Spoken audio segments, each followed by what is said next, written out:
Dans le monde, 748 millions de personnes n'ont pas accès à l'eau potable. Ce chiffre a été rappelé lors de la dernière journée mondiale, le 22 mars 2015. Pour lutter contre ce fléau, ici avec nous sur le plateau du Oriou Village, Monsieur Mehdi Hadj Abed, fondateur et gérant de Eau Énergie. Bonjour. Bonjour, Louise. Première question, quel a été l'élément déclencheur qui vous a donné envie de fonder cette société ? Il y en a eu plusieurs, mais tout petit, nous on habitait dans un village où on avait deux qualités d'eau, celle qu'on pouvait consommer, qu'il fallait chercher au puits ou à la source, et la seconde qu'on avait à la maison, et celle-là où on pouvait l'utiliser mais pas la consommer. Et donc je pense que depuis tout petit, j'ai été concerné par l'utilisation ou la gestion de l'eau qu'on a à disposition. Je pense que ça vient de là. C'était quelque chose lié à votre éducation ? Je pense que ouais, c'est de tout petit, avec ces histoires de qualité d'eau. J'ai toujours été plus ou moins sensible à la gestion de l'eau qu'on était censé consommer et pas l'autre. D'accord, très bien. Alors votre premier projet a été celui de dessaler l'eau de mer pour en permettre la consommation. Depuis, il y a eu d'autres projets. Est-ce que vous pouvez nous faire un petit bilan ? C'est vrai que ça a démarré parce qu'au départ, l'idée c'est vraiment de soulager les populations qui sont entièrement isolées. C'était pas de faire du business ou d'avoir une société avec des capitaux et développer des idées. C'était vraiment aller sur le terrain et apporter des solutions concrètes aux populations qui sont en manque d'accès à l'eau. Et avec le soutien du gouvernement monégasque, on a pu implanter, on va dire, une première station pilote, la première dans le monde, qui permet de faire du dessalement d'eau de mer avec de l'énergie renouvelable, en l'occurrence des panneaux solaires. Et ça a démarré comme ça en 2008. C'était où exactement ? Alors c'est sur le banc d'Arguin en Mauritanie. D'accord. Le banc d'Arguin, c'est une zone protégée qui fait la taille du Liban sur la côte mauritanienne. Et donc on ne peut pas développer d'infrastructure là-bas. Alors, vous avez 6000 personnes à peu près qui cheminent sur le banc d'Arguin. Il y a des pêcheurs itinérants, il y a des nomades, des éleveurs de brebis. Et l'idée, c'était de pouvoir leur apporter un poste de santé sur un village qui était plus ou moins central. Et du coup, permettre un peu de bobologie, un peu d'accouchement, un peu de vaccination au travers de ce centre de santé pour la population qui était là, qui était itinérante et entièrement isolée. Pour accéder au village, il fallait attendre la marée basse. Et vous avez 5 heures de route bord de plage. D'accord. Donc sinon, il n'y a pas moyen. D'accord. Et depuis, donc, d'autres projets ont vu le jour, d'autres solutions ont été élaborées. On a pu travailler comme ça sur l'alimentation d'un oasis entièrement isolé dans le grand sud marocain. Où là, l'idée, c'était de pouvoir implanter une solution qui permettait de récupérer de l'eau d'un puits, et sans utiliser de batterie. Parce que les batteries, c'est 5 à 7 ans d'utilisation. Ça a un coût énorme, en termes financiers, mais aussi en termes de pollution. Et du coup, là, l'idée, c'était de développer une technologie au travers d'onduleurs avec une société française qui permet, dès l'arrivée du soleil, au lever du soleil, au travers de calculs assez compliqués, de mettre en route une pompe qui permettrait, durant toute la journée du soleil, d'évacuer l'eau du puits sans utiliser autre technologie que le soleil. Et du coup, au fil du soleil, on dit, durant la journée, on peut alimenter un bassin de plus de 250 mètres cubes et on l'alimente une fois et demie. Avant cela, ils avaient une solution avec un moteur de Renault 21 de 1980 qui était alimenté au gaz et qui leur coûtait plus de 12 000 € par an. D'accord, donc vous avez permis en 4 à 5 ans, c'était rentabilisé et puis ils produisaient 2 fois plus d'eau, une fois et demie en tout cas. C'est que ça permet de développer aussi la palmeraie dans laquelle tout le monde habitait.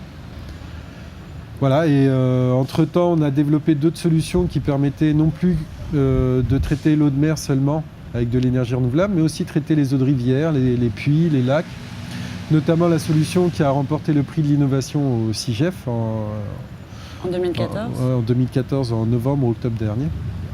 Et la visibilité que ça a apporté par rapport à ce prix remporté, c'est qu'on a pu, pareil, sous l'impulsion de pilotes aussi, installer ou développer, envoyer 2 solutions sur Haïti pour 2 écoles pour lutter contre les problèmes de choléra. D'accord. Et alors, j'ai vu également que vous aviez créé une solution permettant de recycler les eaux usagées ou en tout cas souillées plutôt. Oui, parce qu'on s'est intéressé aux qualités d'eau qu'on avait à disposition. En tout cas, les personnes qui avaient de l'eau, pourquoi ne la consomment-ils pas? Parce que ou elle est polluée, ou alors c'est de l'eau de rejet, donc d'instinct on ne va pas aller vers cette eau-là, ou alors c'est de l'eau de mer ou saumâtre et du coup on ne peut pas la consommer. Et pour permettre l'accès à l'eau à des populations qui n'ont pas non plus les moyens financiers, plutôt que d'installer une grosse usine qui permettrait d'avoir de l'eau, on peut installer des petites machines et recycler tout ce qui est rejeté. Une fois qu'il a été consommé, on peut le recycler pour faire de l'irrigation. Ce qui fait qu'en amont, on n'est pas obligé d'avoir une grosse machine qui gérait les gens, l'irrigation et le bétail. On met une petite machine accessible qui permet de faire de la consommation pour les gens et à la sortie de leur consommation à eux, alimenter le bétail, l'irrigation. Et du coup, ça permet d'apporter des solutions plus accessibles aux populations. Et alors, autre solution très accessible aux populations, vous mettez aussi en avant des fonctionnements manuels. Alors, c'est tout l'avantage qu'apporte cette solution qui avait remporté donc le CIGEF, c'est qu'on peut l'assembler dans les pays en développement. Et le fait qu'elle soit manuelle, ça nous évite d'avoir des problèmes qui pourraient être liés à tout ce qui est électronique, batterie. Et du coup, manuel, c'est robuste. La faire assembler localement, ça permet de réduire les coûts. Ça permet même de créer des emplois, si on le souhaite. Et donc, ça donne l'opportunité aux actions humanitaires de non plus apporter une solution en disant « vous comptez sur nous si elle tombe en panne » ou... Non, là, on investit sur du développement personnel en termes de formation, création d'emplois et l'apport de solutions pour l'accès à l'eau. Donc, on travaille plus maintenant sur des ateliers où on trouve les éléments qui permettent d'assembler la machine localement, donc on réduit les coûts de production, on crée des emplois et ça permet de vendre ces solutions pour donner de l'accès à l'eau. D'accord. Et alors vous parlez justement de votre prix du CIGEF, j'imagine que des prix vous en remportez beaucoup. Quel est le dernier en date par exemple? Alors juste avant le CIGEF, c'était le prix au Salon de l'Humanitaire, où on a rencontré Annick Girardin, donc la secrétaire d'État à la francophonie et au développement. Et on a l'opportunité d'être affiché dans la salle d'attente du ministère des Affaires étrangères, dont dépend Madame Annick Girardin, ce qui met en avant nos solutions et qui permet de démontrer qu'on peut avoir des solutions techniques du 3e millénaire en étant écologique, social, solidaire et en n'étant pas très onéreux non plus. Et donc tout ça, ça permet de mettre en avant nos solutions. D'accord. Donc en termes de prix, il y a eu Forum mondial de l'eau, il y a eu le Conseil mondial de l'eau, il y a eu un prix au Maroc, il y a eu Strasbourg avec la CEE, Madame Annick Girardin au Salon de la Solidarité. Oui, vous êtes salué par de nombreuses institutions. Et une petite reconnaissance, effectivement. Le 15 juin, on est à Genève, à l'ONU, pour la journée mondiale de la solidarité avec les OMD, tout ce qui va permettre les plans du 3e millénaire.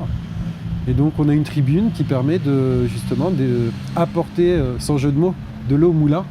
Et ce qui permettra de faire avancer les débats d'une autre façon. D'accord. J'en ai fini de mes questions. Est-ce que vous voyez quelque chose à ajouter? Un petit mot de la fin? Non, merci de m'avoir invité. Encore une fois, ça permet de mettre en avant nos solutions. J'avance plutôt de façon modeste. Je ne suis pas quelqu'un qui court après la visibilité, même si des fois ça peut être quelque chose qui permettrait cause. Voilà, servir la cause, exactement.